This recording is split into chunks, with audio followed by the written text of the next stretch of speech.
11:29 ng umaga. Mapagpalang araw sa inyo mga kaibigan. Medyo na-miss ko kayo. Ang tagal ko kasing hindi nakapag-upload. Pasensya na mga sir. Medyo na-busy lang tayo mga sir. Kaya babawi ako sa inyo mga tropa. Patuloy kang sana kayong sumuporta sa akin. At sana syempre at sana makinig kayo. Ito na yung intro natin guys. Ako si Timak. Delivery rider ako. Wala ka naman paki, di ba?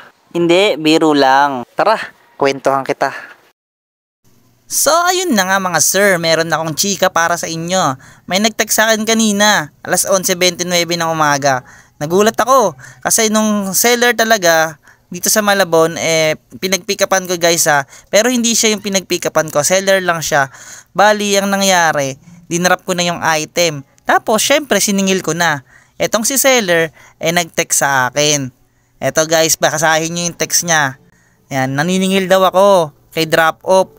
Natural, sisingilin ko kasi hindi pa nagbabayad yun sa may pick up, di ba?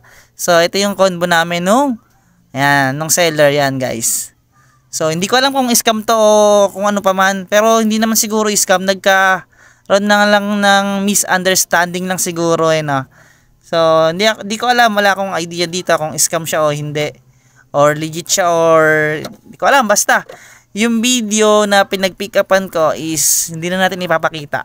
Ikukwento na lang natin. Pero totoong nangyari to guys. Yan, medyo stress tayo nung araw na yan. Ito rin yun, itong araw din na to. Yan.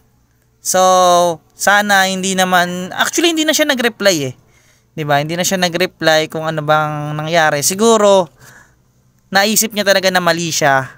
Diba? Alam niyo yun, yung dapat sinabi niya sa akin na, sir, okay na sir. Mali pala ako, ganyan-ganyan. Diba? Ayun, walang pasabi-sabi si madam. So, it's pretty all goods lang guys. So, lagi tayong mag-ingat sa mga biyahe-biyahe natin mga sir, lalong-lalo na. Ngayon na, tag-ulan na po. Yan, medyo tag-ulan na. Etong part na to, medyo maaraw pa yan, pero medyo tag-ulan na. Alam niyo ba yon? Medyo madulas na naman ang kalsada at kailangan natin ng kapote. At syempre kailangan din natin ng plastic ng yelo. Wag na wag niyong kakalimutan yung guys. Plastic ng yelo lang dapat mong dalhin para pagka umulan, yung cellphone mo hindi mababasa guys. Yung cellphone natin nung tag-init nag-overheat kasi sobrang init. Ngayon, malulunod naman yung cellphone natin sa basa sa ulan. So, bali, ilang araw na rin nag-uulan katulad kanina kahapon. Nag-uulan maghapon. So, yun lang guys. So, please like, comment, follow, and subscribe kay Timak Vlogs. So, sana patuloy nyo pa po akong suportahan. Yan, sa mga patuloy na sa mga suporta, baka mamaya magkaroon tayo ng pag-giveaway. Sana magkaroon tayo ng mga sobrang biyaya, ipamigay natin sa inyo. So, yun guys, bye-bye. Thank you for watching. Please like, comment, follow, and subscribe sa ating channel bilang suporta. Bye-bye, Timak Vlogs. Brit.